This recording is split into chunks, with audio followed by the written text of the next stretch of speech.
فرشتوں کی دنیا۔ فرشتے نورانی مخلوق ہیں جنہیں ان کی اصلی شکل و صورت میں دیکھنا انبیاء کرام کے علاوہ کسی اور کے لیے ممکن نہیں، اور یہی وجہ ہے کہ ہمارے ارد گرد لاتعداد فرشتے اپنے کاموں میں مصروف ہیں، مگر وہ دکھائی نہیں دیتے۔ اگر وہ انسانی شکل اختیار کر کے ہمارے سامنے آ جائیں تو پھر انہیں دیکھنا ممکن ہے۔ انسان کی نسبت فرشتے عظیم مخلوق ہیں، ان میں بھی بعض چھوٹے ہیں اور بعض بڑے۔ فرشتوں کے پر، فرشتوں میں بعض کے 2 پر ہیں اور بعض کے 600۔ قرآن کریم میں اللہ تعالیٰ کا ارشاد پاک ہے، اللہ تعالیٰ ہی کے لیے تمام تعریفیں ہیں جو ابتدا میں تمام آسمان اور زمین کا پیدا کرنے والا ہے، اور 2 3 4 پروں کے فرشتوں والا اپنا قاصد پیغمبر بنانے والا ہے۔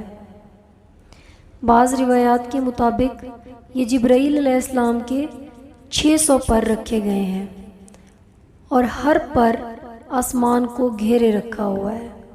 ان کے پروں سے مختلف رنگ اور قیمتی موتی بکھر رہے ہیں۔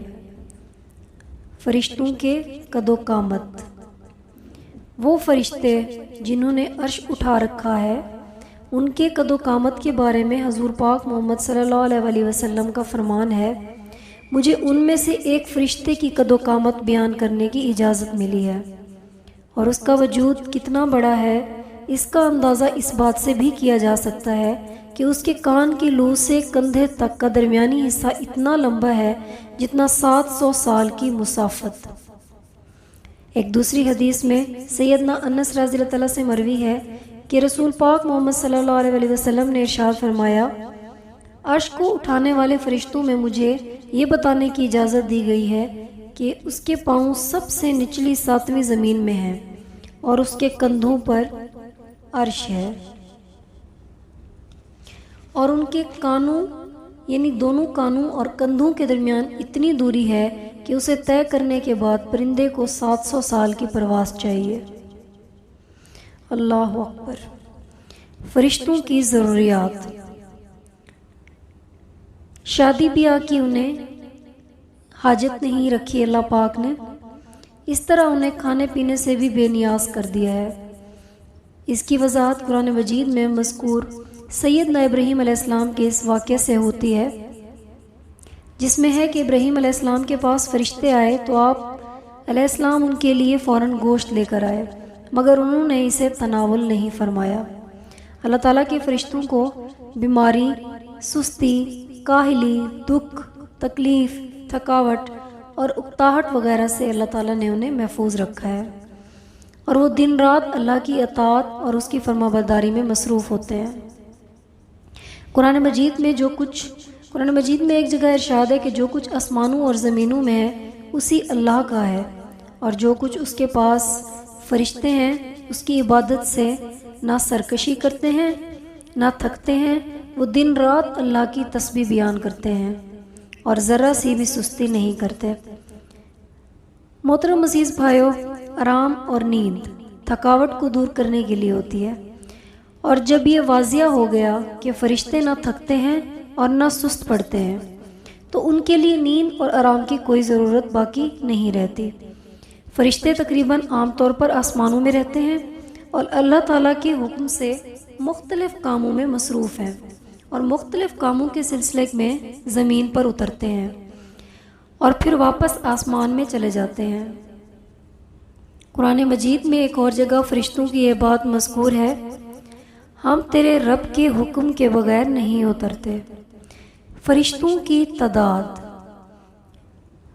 تعداد کے بارے میں کوئی تفصیل نہیں ملتی، کیونکہ اللہ تعالیٰ کا فرمان ہے، میرے رب کے لشکروں کو اس کے سوا اور کوئی نہیں جانتا۔ قرآن پاک میں ہے یہ کہ تیرے رب کے لشکروں کو اس کے سوا کوئی نہیں جانتا۔ بعض احادیث سے معلوم ہوتا ہے کہ فرشتوں کی تعداد نسبت زیادہ ہے، یعنی انسانوں کی نسبتاً اور جنات کی نسبتاً زیادہ ہے، بلکہ بعض احادیث سے معلوم ہوتا ہے کہ انسانوں اور جنوں سے بھی ان کی تعداد بہت زیادہ ہے۔ سیدنا ابو ذر رضی اللہ تعالیٰ سے مروی ہے کہ اللہ کے رسول نے فرمایا، آسمانوں میں تمہیں 4 انگلیاں بھی جگہ ایسی نہیں ملے گی جہاں کوئی نہ کوئی فرشتہ سجدہ ریز نہ ہو۔ سیدنا عبداللہ رضی اللہ تعالیٰ سے مروی ہے، قیامت کے روز جہنم کو اس حال میں لایا جائے گا کہ اس کی لگامیں ہوں گی،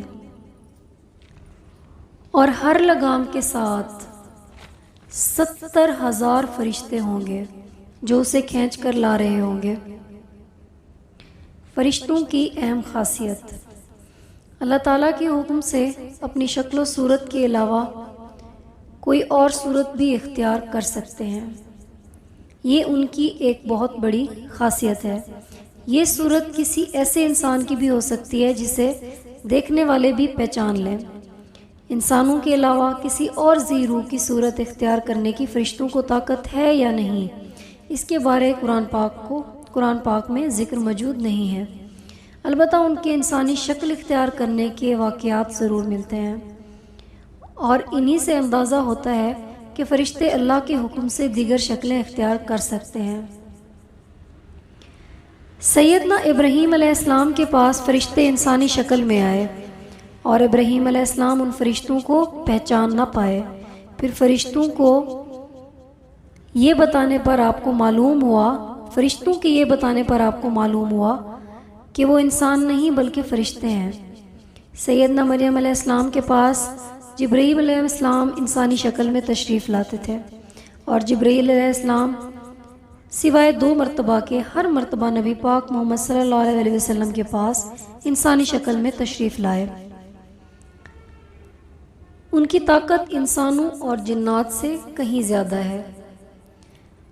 قیامت قائم ہونے تک جب تک اللہ تعالیٰ چاہیں گے وہ زندہ رہیں گے، اور اللہ تعالیٰ کی طرف سے انہیں جو ذمہ داریاں دی گئی ہیں انہیں احسن طریقے سے وہ پورا کرتے رہیں گے۔ لیکن جب قیامت آئے گی تو یہ فرشتے بھی موت سے دوچار ہوں گے، اور ایک وقت ایسا آئے گا جب کائنات میں اللہ کے علاوہ کوئی زندہ باقی نہ رہے گا۔ قرآن مجید میں اس صورت کو اس طرح بیان کیا گیا ہے، زمین پر جو بھی لوگ ہیں، جو بھی انسان ہیں، جو بھی جنات ہیں، جو بھی اللہ تعالیٰ کی مخلوق ہے، وہ فنا ہونے والی ہے، صرف تیرے رب کے، صرف رب کی ذات کے جو عظمت اور عزت دانائی سے صرف وہ باقی رہے گی۔ مزید ایک جگہ فرمایا کہ ہر نفس کو مرنا ہے۔ عزیز دوستوں اور میرے بھائیوں، ان آیات سے معلوم ہوا کہ یہ ساری کائنات تباہ ہونے والی ہے، اور اللہ تعالیٰ کے علاوہ ہر ذی روح موت سے دوچار ہوگی۔ اس کے بعد اللہ تعالیٰ حضرت اسرافیل علیہ السلام کو زندہ کریں گے اور انہیں حکم دیں گے کہ وہ سور پھونکیں، پھر وہ ساری مخلوق جو مردہ تھی زندہ ہو جائے گی۔ قرآن مجید میں ایک جگہ ارشاد ہے، پھر دوبارہ سور پھونکا جائے گا اور سب کھڑے ہو کر حیرت سے ایک دوسرے کو دیکھنے لگ جائیں گے۔ یہ بات ثابت ہے کہ فرشتوں پر بھی اس طرح موت نے آنا ہے جیسے دیگر تمام مخلوق پر موت آئی، اور اس بات پر قرآن مجید میں سنت سے بھی دلائل شامل ہیں۔